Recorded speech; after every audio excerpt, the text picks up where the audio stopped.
Hello and welcome to Build in Isolation. I'm your host at home, Kate Peck, and soon to be on your screens is music eater, lover of pop culture, and prodigal son of Build, Danny Clayton. Danny, say a big hello to our wonderful viewers. Mate, things are a bit crazy. You are taking precautionary measures and you are at home in isolation. How are you coping? Look, I'm going to be honest, I'm going crazy, Lady Peck.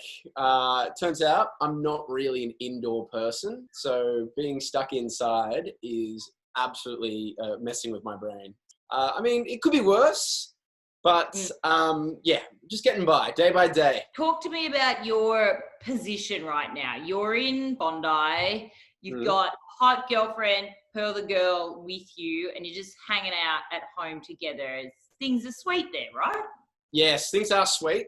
And I mean, you did mention being in Bondi, it's pretty much like a petri dish of infection. All of the backpackers, they don't really care. So they're like octopus, dangling their little legs everywhere and touching every surface. So it's a dangerous place out there. And I'm trying to do my best by staying inside for as many days as possible. So what day are we on?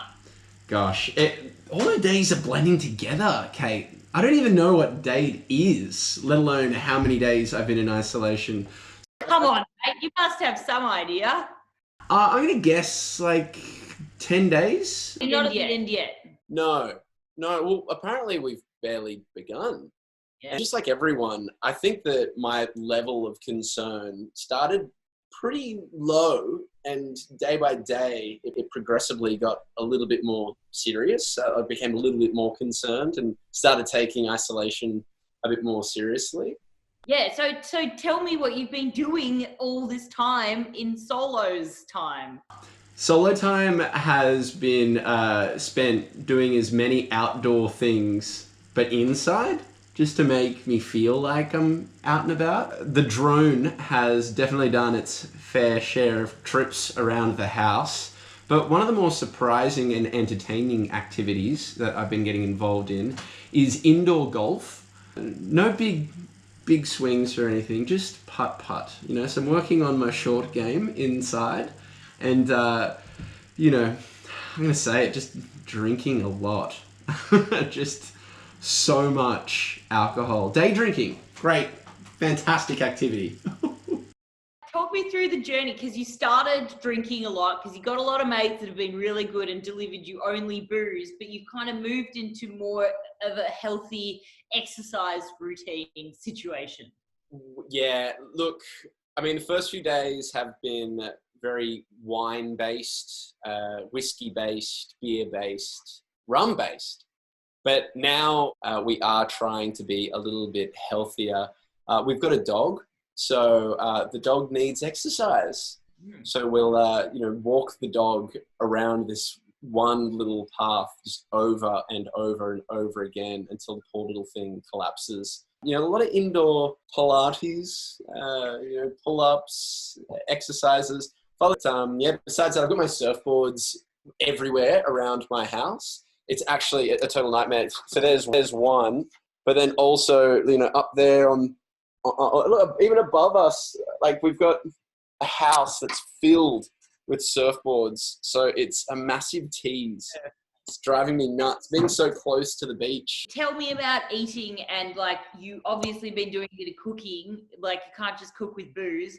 So what has been your favorite thing to now cook? What have you discovered in the kitchen? I mean, you can't just cook with booze. My favorite meal so far has been goon beef, which you cook with goon. There's actually instructions on how to cook goon beef on my Instagram account, but basically it's just getting a big slab of beef and filling a pot full of cask wine and just letting it cook. Now, I know that sounds gross, but I promise you, it's delicious. It's like the nectar of the gods. I'll make it for you one day. I'm going to give it a crack. And what about online ordering? Like, you must have A, done some online ordering because you're inside, but B, drunk online ordering is also quite a fun thing to wake up to the next morning. Okay. So I bought one of those massage guns. The ones that are like, because they look amazing.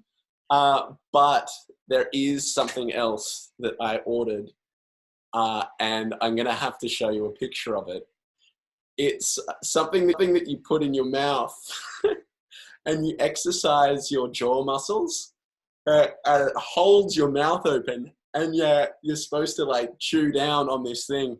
When I stumbled across it, I spent just like probably like half an hour looking at it and laughing, putting my phone down, picking my phone up, just laughing at it. It is so ridiculous. And the model in this picture that she's got this thing in her mouth, it looks like all the soul has left her body, and she's just a crushed human being. It could be at the end of Corona or COVID or the Rona or whatever you want to call it. Yeah. What about what standards of yours have had to lower? Like, what's now the worst thing that you're watching on television? Watching The Tiger King, which is actually sensational, but I'm getting dragged into watching just rom-coms. So Pearl has very different television and movie tastes to me. I like, action and sci-fi and fantasy and typical dumb bloke movies. She loves a rom-com, so I've had to become very, very familiar with Hugh Grant. I'm this bumbling Englishman. That's it. Like all day, I have to watch dumb romantic comedies. Ugh. Sounds quite torturous, actually. If Corona isn't bad enough and self-isolation isn't bad enough, but Hugh Grant will just seal the deal. Now, you can basically see the beach, as you said, from your house. Were you there to watch the 20,000 people descend on it in their first day of isolation? Yes, I was. Wildly enough, I feel like there are a few safe spaces, safe places that you can go. Being inside a car that, no one else is in, that feels like your little echo chamber. So had a chance to drive down past the beach on the day where everyone was down there, and you just couldn't help but shake your head and think, you idiots, like, you've ruined this for the rest of us. Like, if everyone took it seriously, then the beaches wouldn't be shut down, and maybe in the early hours of the morning you could get down there and get a cheeky wave in and still be really, really far away from everybody. But man, it was just chaotic. Side note, since then, it seems like a lot of the travelers in Bondi have decided to get out of here and go home. And we chanced across a bin, like a skip, which was just filled with backpackers' backpacks. So they'd all basically packed up their stuff and everyone was throwing away their backpacks. So that photo was courtesy of Alex Wall from Bleeding Knees Club. But it's just so bizarre. Such a weird vibe down here. And something that's close to our heart as well is the entertainment industry and the music industry, which is really struggling at the moment. Obviously, you're a DJ, Pearl the Girl's a musician. What's been kind of the hottest topics for them? What are their main concerns? Performing live. It's such an integral part of being a musician or being in a band or an artist. All of these incredibly talented musicians no longer have a space to do what they do. And when that announcement went out, I mean, I'm just a lowly DJ, right? But it was pretty incredible when the announcement went out that no unnecessary gatherings should be going ahead.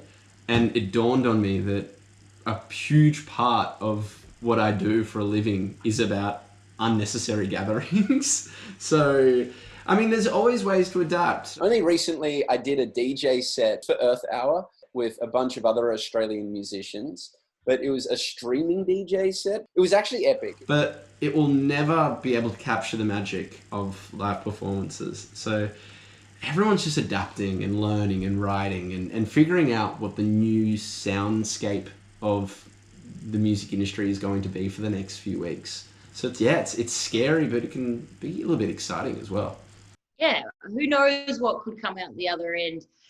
Danny, that's all we've got time for today. It's going to be short and sweet and build in isolation. But, you know, we made it through the fires together as a community, and I think together we will make it through Corona and end up stronger at the end. So thank you for joining us today. Say goodbye to our wonderful and loyal viewers. It is our very first build in isolation, and we hope to join you next time. I don't know what you're doing for this afternoon, Danny, but I think I might just scrub my shoes with a toothbrush, you know? Why not? Cheers to that. See you next time.